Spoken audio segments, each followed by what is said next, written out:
Hey guys, and welcome to another Friday Facts discussion, number 287, character GUI. I'm joined by Afflixion, as always.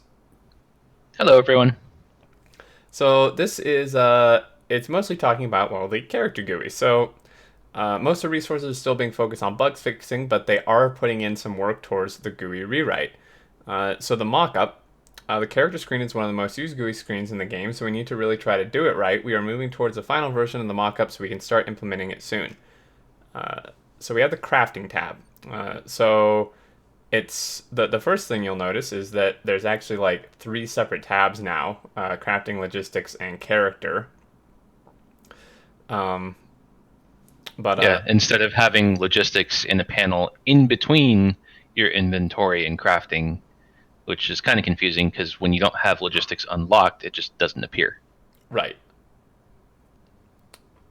So on the left here we have inventory number one, just obviously your inventory, uh, and then basically they just didn't add or really change much about it. And then the They added second, some more contrast to the slots, so it's easier to read stuff, but that's about it. Like yeah, it's still the that's same inventory we had before. Yeah, pretty much. The right frame is the panel tabs, which we just went over. Um, so in order to keep a compact design, they use a new system for tabs attached to the panel itself. This is a measure we take due to the importance of this player window compared to some other panels. When a tab is selected, it looks like a title for the panel frame, and interactive ones and inactive ones are like regular tabs. Um, Yeah, so pretty much standard tab UI stuff. yeah. It's pretty good. And then number four, after iterating with the design of the new GUI, we realized that our actual solution for the search bar is not efficient enough. Our problem was that we were placing it as a tool button in a subheader. So many times we had the situation placing subheader in a frame just for a search bar, no tools. The solution takes a lot of space and can conflict. So they decided to have the search as a panel function attached to the panel and opening it in a floating small window that can be placed anywhere in the layout. Certainly very handy. Yeah, keep it as a small button when you're not using it, and then when you need to use it, bring up a window. Yep. Number five is the info button. This function opens an overlay with relevant information about the users of the panel. This is a new feature, and we will probably speak with more detail about it in the future. Pretty interesting. Mm-hmm. And then obviously the close button, pretty self-explanatory. Um, and then category tabs. So the classic version uses buttons for better readability. They find it more proper to use tabs.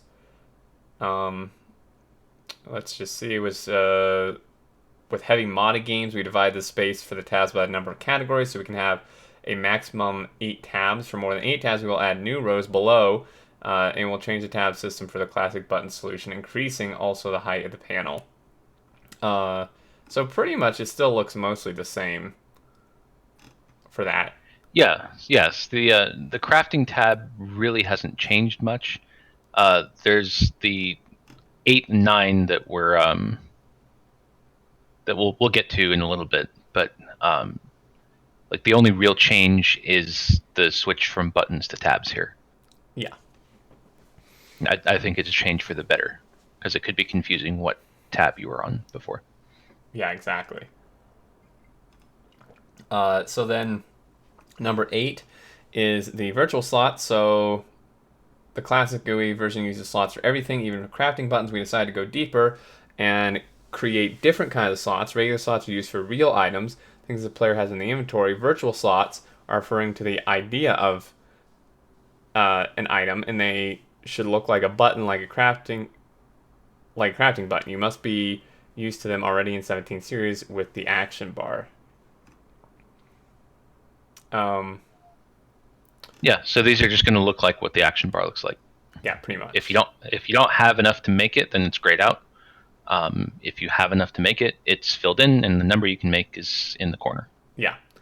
And then rubber grid, number 9, the tile set gives us the idea of dynamic content and saves the balance in the composition. Um, Maybe this is just me. While I do understand this, I personally am not a fan of this. Like visually, I think it looks really weird. Um, that may just be Yeah, a I little. don't know how I feel about it quite yet. I don't know if I like it. I don't know if I don't like it yet. I need more time. Yeah, And I need to see. This is just a mock-up. I need to see what it looks like in game before I can make a decision. yeah, for sure. So moving on to the logistics tab.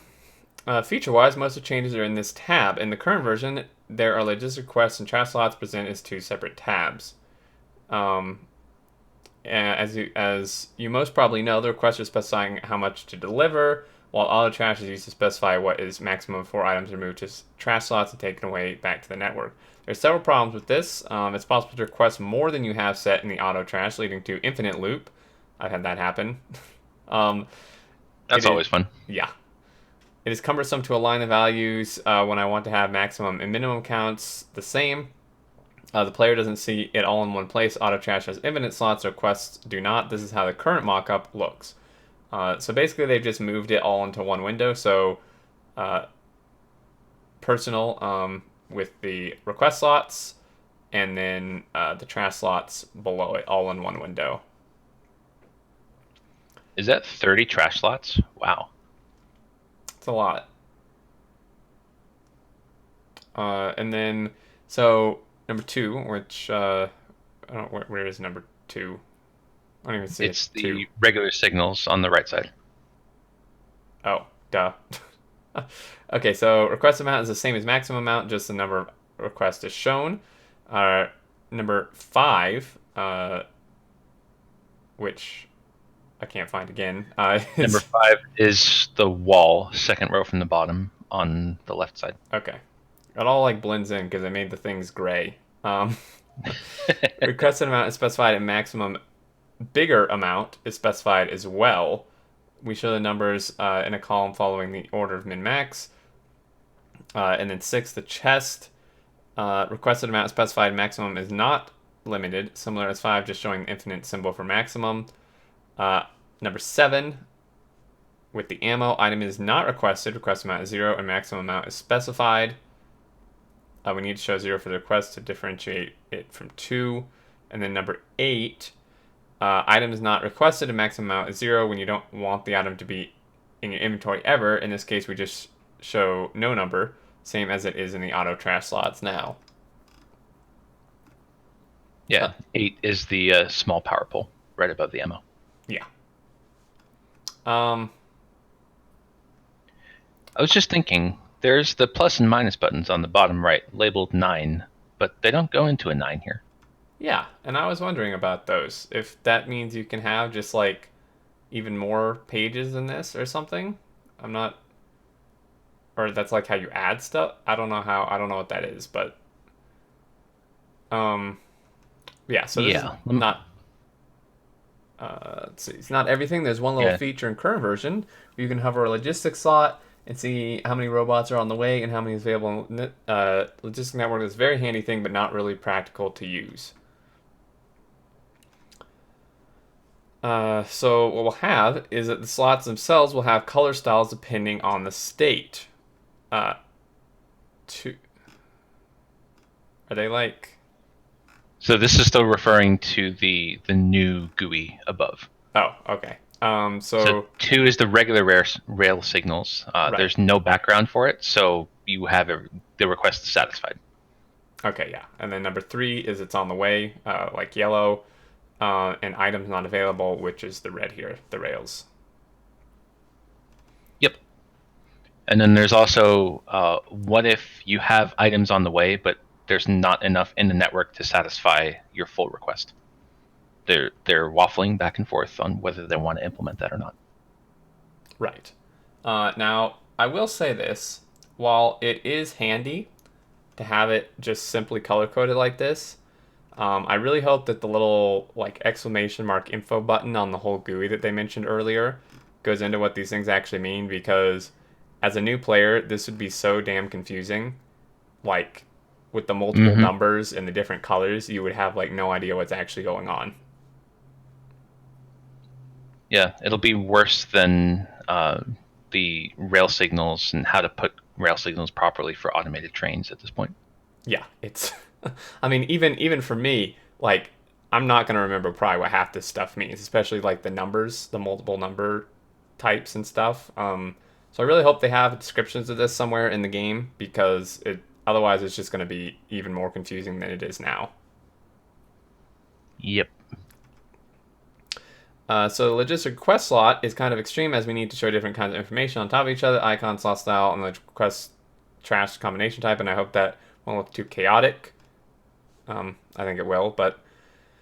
and then the character tab, this is really neat. So you can basically change your character color just right here with sliders. Oh, good. We don't actually have to type /color anymore. Yeah, exactly. And then you can see your weapons, your armor, and these statistics are actually really cool too, which is something we don't really have now, super visible. Mm-hmm. Now, one thing that I don't see, and again, this is a mock-up, so I'm not going to panic, but I don't know how many times I have to beg for this. Some way to turn off your logistic requests, please. For the love of God. Wait, hang on. Did they not put that in the action bar? No, Or it's not the action bar, but the extra slots on the right? no. You can turn off your personal RoboPort, but you can't turn off your logistic requests, which I think is absurd. Right. Like, that's equally as annoying, or more so sometimes. Yeah. I can't count how many times I have died fighting biters, respawned in base, and got my inventory filled with things that I want, but that are already on my body. So when I go pick up my body, I can't pick everything up. Yeah, so I really hope they implement that. But otherwise, this stuff is really cool. And then basically to end it out, Factorio EGX Resid.